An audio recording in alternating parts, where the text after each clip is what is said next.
And welcome back. It is time for the rest of our week 8 picks. We've already done the games for Tuesday, Wednesday, Thursday. It is Thursday. We've got picks for Friday and Saturday. So far on the week, we're 2-1. We've got a couple picks outstanding for tonight. But if you want the full recap of last week, check the prior video. So far, year to date, though, we are 63, 57, and 3, 6 games over 500. We're up 1.71 units, and we're going to keep rolling today. And we are starting on Friday night. Start out with Florida State and Duke. Duke 0-22 against Florida State all time. Still, Duke right now 15th in the nation against the pass. Florida State does not have a running game. Brock Glenn's taking over as the quarterback with the injury to DJU. Florida State's had some major issues in turnovers. That's going to continue. Give me Duke to get this one. Duke -3, -105 MGM. We move to Oklahoma State and BYU. BYU 6-0 in the year, but also 6-0 against the spread. They've dominated at home this year. In 3 home games, they've covered by 10 points at least in all of them, including a 29-point win as an underdog. BYU has also dominated the turnover margin this year. They're third in the nation in takeaways while sitting 8th in turnover margin per game. Oklahoma State 101st in the nation in giveaways per game this year. They've also struggled in offense. They're scoring just 27.4 points per game. They're 59th in the nation there. They're going to struggle again. Plus, this is BYU at home at night. BYU -8.5, -110 on Fanatics. Moving to Saturday, we got Auburn and Missouri. Auburn 3-3 against the spread this year. They covered in their only road game, losing by 18 to Georgia when they were 21-point dogs. Missouri also 3-3 against the spread, 2-2 at home this year.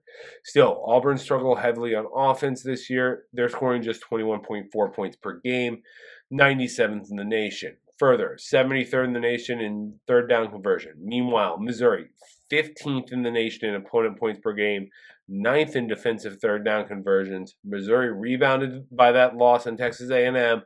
They're going to get another one here. Missouri -3.5, -110 on Hard Rock. We got Louisiana and Coastal Carolina next.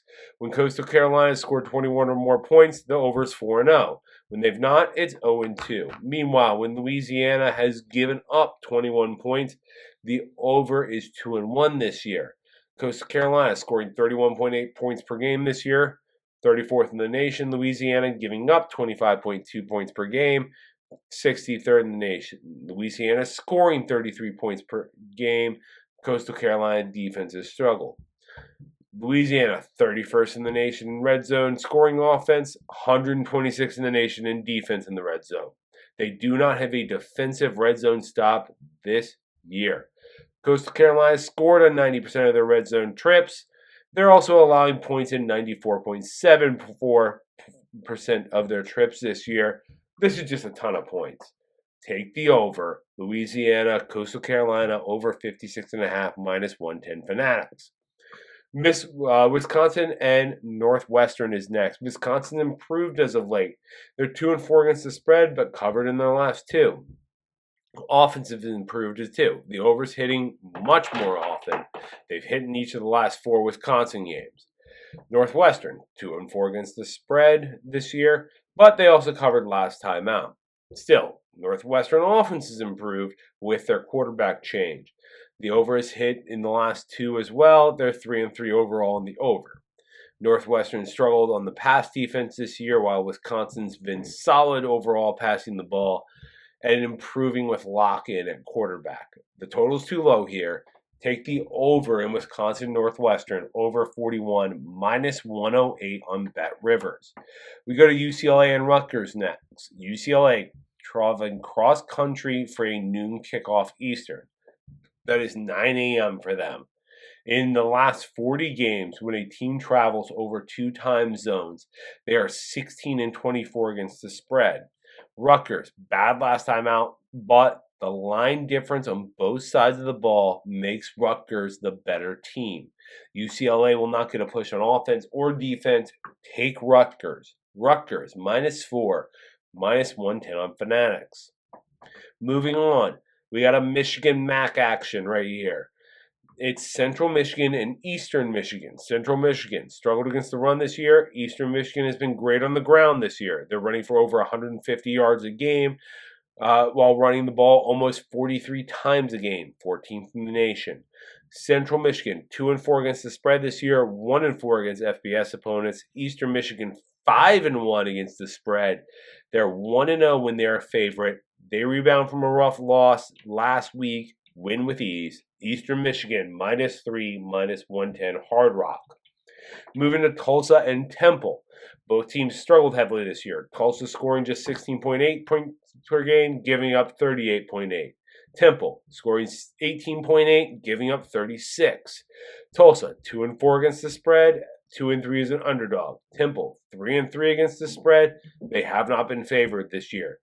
The big difference in this one will be turnovers. Tulsa has a 0.2 turnover margin positively this year, 54th in the nation. Temple is 130th in the nation in turnover margin. They give away the ball 2.5 times a game while just having 0.7 takeaways. Tulsa, money line underdog, +135, bet 365. We got Michigan and Illinois next. Michigan comes in off a bye. They're just 2-4 against the spread. Or they're just 2-4 against the spread against Illinois in the last 6 games. They've also won the last 6 against Illinois. Illinois, 6-2 against the spread under Bielema against ranked teams. Jack Tuttle starting for Michigan. But they're still going to be one-dimensional. Illinois knows this. Luke Altmaier's hot. Let's take Illinois +4, -110 on DraftKings. Moving to Alabama, Tennessee. Playoff elimination game here. Alabama's been scoring well this year, being one of the most explosive teams in the nation. Tennessee can also hit big plays. Alabama gives up yards, as seen in the game with South Carolina, but so does Tennessee. I think Alabama does get the win here, but I like the total best. The over for Alabama is 5-1 this year. It's 3-3 for Tennessee. We get an over here. Alabama, Tennessee, over 56.5, -110 Fanatics. Moving to Texas A&M and ODU. Old Dominion is one of the worst in the nation against the pass, and now they're facing Jordan McLeod, who has led Texas State to a fifth best completion percentage this year, 16th best in passing yards per game. Texas State 3-3 against the spread, 2-2 in double-digit favorites. Old Dominion is also 3-3 against the spread this year, 0-2 at home though.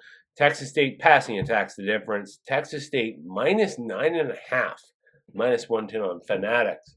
Moving to Toledo and Northern Illinois. Northern Illinois defense been amazing this year. They slowed down offensive units all year and should continue to do so in this one. Still, Northern Illinois is going to struggle to score. They're already 102nd in the nation in points per game while sitting with just 20.8 points per game. There's questions. Ontario Brown may not play. Their starting quarterback may not play. They're going to struggle against Toledo defense. Northern Illinois is covered just once as the favorite this year. That was against an FCS team in Western Illinois. Toledo is our second money line upset. +125 ESPN.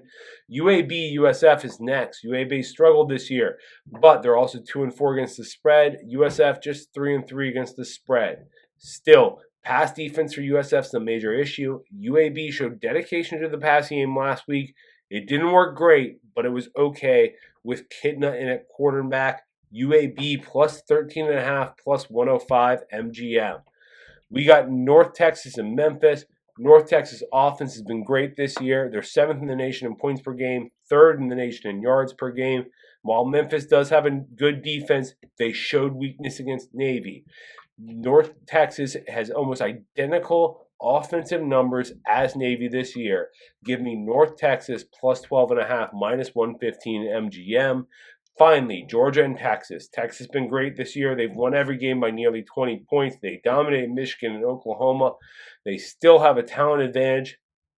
This is different, though. This is Georgia. The defense is great. Carson Beck needs to prove he's the top quarterback in the class. Doesn't matter. Texas, -4. If you like this content, make sure to hit the like button, subscribe, share it with your friends. We got the recap right here.